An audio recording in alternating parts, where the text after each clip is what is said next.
तो अब हम क्या करते हैं, मैं ना आपको अमरनाथ यात्रा का पूरा प्रोसेस समझाने जा रहा हूँ कि अमरनाथ यात्रा की रजिस्ट्रेशन कैसे करनी है, दो अलग अलग रजिस्ट्रेशन के तरीके क्या होंगे। तो शुरू करते हैं अमरनाथ की रजिस्ट्रेशन प्रोसेस से। दो रजिस्ट्रेशन प्रोसेस है, एक ऑनलाइन रजिस्ट्रेशन प्रोसेस है और एक ऑफलाइन रजिस्ट्रेशन प्रोसेस है। ऑनलाइन में क्या होता है, श्री अमरनाथ श्राइन बोर्ड की वेबसाइट है, वहाँ पर आप जाते हैं, आप डेट सेलेक्ट करते हैं।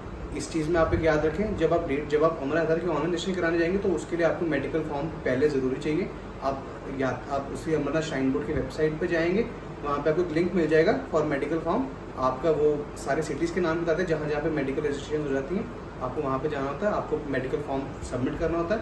वहाँ के जो डेजिग्नेटेड ऑफिसर है उनकी स्टैंप चाहिए, जैसे उनकी स्टैंप लगती है फिर आप आके ऑनलाइन रजिस्ट्रेशन कर लो। अब ऑनलाइन रजिस्ट्रेशन में क्या होता है कि कई बार ना अब आपको डेट्स नहीं मिलेंगे, तो इस केस में क्या होता है, अगर आप ऑनलाइन होंगे और जो स्लॉट्स फिल हो गए, अब आप अगर वो वहाँ पे 0 लेफ्ट लिखा जाता है, अगर किस दिन की अवेलेबिलिटी होगी तो आपको पता चल जाएगा कि सपोज इस दिन 7500 सीट्स अवेलेबल हैं, 7500 की कैपेसिटी है लोगों की जाने के लिए, तो जितनी अवेलेबल है उस हिसाब से ऑनलाइन पता चल जाता है। अब इसमें क्या होता है, कई बार आपको ऑनलाइन रजिस्ट्रेशन नहीं मिल पाएगी, उसके लिए सेकंड ऑप्शन है ऑफलाइन। ऑफलाइन रजिस्ट्रेशन, ऑनलाइन का तो मैंने आपको प्रोसेस बता दिया सारा। श्राइन की वेबसाइट पर जाएंगे, वहाँ पे सबसे पहले मेडिकल फॉर्म फिल करेंगे, वो अपने नियरेस्ट हॉस्पिटल जाएंगे, वहाँ पे आप अटेस्ट कराएंगे उस फॉर्म को, उसके बाद आप रजिस्टर करेंगे। अगर आपको उस डेट की बुकिंग मिल गई तो आप किसी आगे की डेट की बुकिंग करा सकते हैं और आपको रजिस्ट्रेशन का एक डेट मिल जाएगी कि आपकी इस दिन की रजिस्ट्रेशन होगी। उसके बाद आपको जम्मू आना पड़ता है या पहलगाम, वो ऐसे कहाँ पे लोकेशन है वो आप चेक कर सकते हैं। वहाँ पे आपको एक RFID टैग इशू होता है। RFID कार्ड क्या होता है, जैसे सिंपल आप देखते हैं जो आपके ऑफिस कार्ड होते हैं, ऐसे कुछ कार्ड होते हैं, तो एक ऑफिस आपको कार्ड टाइप मिल जाता है और वो कार्ड जब आप अपने वो गले में आप कैरी कर सकते हैं कार्ड को, और उससे सर्टेन हो जाती है कि आपकी इस डेट की रजिस्ट्रेशन है। और हाँ, इस पूरे प्रोसेस की कॉस्ट होती है, रजिस्ट्रेशन कॉस्ट जिसको हम कहते हैं वो 220 रुपीज़ की है। तो ये तो हो गया ऑनलाइन प्रोसेस। अब सेकंड हम आते हैं ऑफलाइन प्रोसेस पे।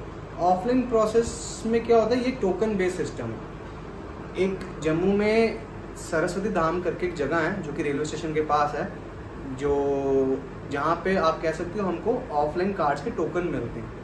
अब इस पूरे ऑफलाइन प्रोसेस में क्या क्या होता है, सबसे पहले आपको टोकन मिलेगा सरस्वती धाम से। सरस्वती धाम से जब आपको टोकन मिलेगा उसके बाद जम्मू में 7 या 8 उन्होंने सेंटर्स एलोकेट कर रखे हैं, जिसमें से एक महाजन सभा है, एक पंचायत भवन है, ऐसे 5 और 6 अलग अलग और काउंटर्स हैं। वो आपको वहीं पे जब आप सरस्वती धाम जाओगे वो पता चल जाएगा। सरस्वती धाम से आपको एक टोकन मिलेगा और एक बैक ऑफ साइड एक स्लिप लिंक। जो ऑनलाइन प्रोसेस है सेम ऑफलाइन प्रोसेस में भी आपको फॉर्म्स भरने होंगे। एक मेडिकल कार्ड रहेगा आपका और एक जनरल यात्रा इन्फॉर्मेशन कार्ड रहेगा और एक टोकन की स्लिप होगी। तो आपको ये तीनों फॉर्म्स जो आपकी डेट उस वहाँ पे उस स्लिप पे लिखा हुआ पंजीकरण तिथि, पंजीकरण तिथि मतलब डेट ऑफ रजिस्ट्रेशन। तो at that date of registration आपको उस दिन आपके जो डेजिग्नेटेड सेंटर मिलेगा आपको, वहाँ पे आपको जाना है और आपकी वहाँ पे रजिस्ट्रेशन हो जाएगी। वहाँ पे भी सेम प्रोसेस होगा, आपका हेल्थ चेकअप वहाँ पे होगा और हेल्थ चेकअप के बाद आपका, या अगर आपने बाल्टा से जाना है, अगर आपने पहलगाम से जाना है, तो वो दोनों रूट्स की एक ही पॉइंट पे वो आपको रजिस्ट्रेशन कर देंगे। अलग अलग काउंटर्स बने होंगे उसके।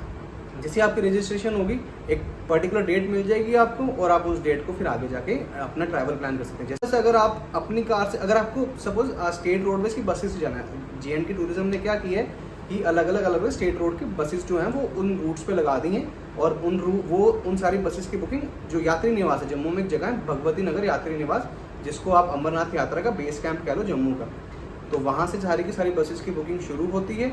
और आपको वो अलग अलग फीस स्ट्रक्चर है बसेस का। 820 की शायद एक AC बस की टिकट है और अलग अलग करके जनरल बसेस की और टिकट है, वो सारी आपको वेबसाइट पे मिल जाएगी। नहीं तो अगर आप यात्री निवास आओगे तो वहाँ मिल जाएगी। और अगर आपको अपनी पर्सनल कार लेके जाना है, अगर आप टैक्सी लेके आ रहे हो तो आपको क्या करना है, कॉन्वॉय, अगर आपको पर्सनल जाना है तो पर्सनल जाने के अलग अलग टाइम स्लॉट्स हैं, वो आप पूछ सकते हो जब भी आप यहाँ पे आओगे यहाँ के डेजिग्नेटेड अथॉरिटी से। अगर आपको कॉन्वॉय में जाना है, आपको कॉन्वॉय में क्या करना पड़ता है, शाम को 9 बजे से पहले आपको भगवती नगर यात्री निवास जाकर आपकी कार रजिस्टर करानी पड़ेगी कि सुबह ये कार जो है वो आपकी कॉन्वॉय में रजिस्टर्ड हो गई और अब सुबह कॉन्वॉय के साथ जाएगी। अब इस केस में क्या होगा कि आपको 9 बजे से पहले आप भगवती नगर यात्री निवास जाइए, वहाँ पे आप कॉन्वॉय में अपनी गाड़ी की रजिस्ट्रेशन करा दीजिए।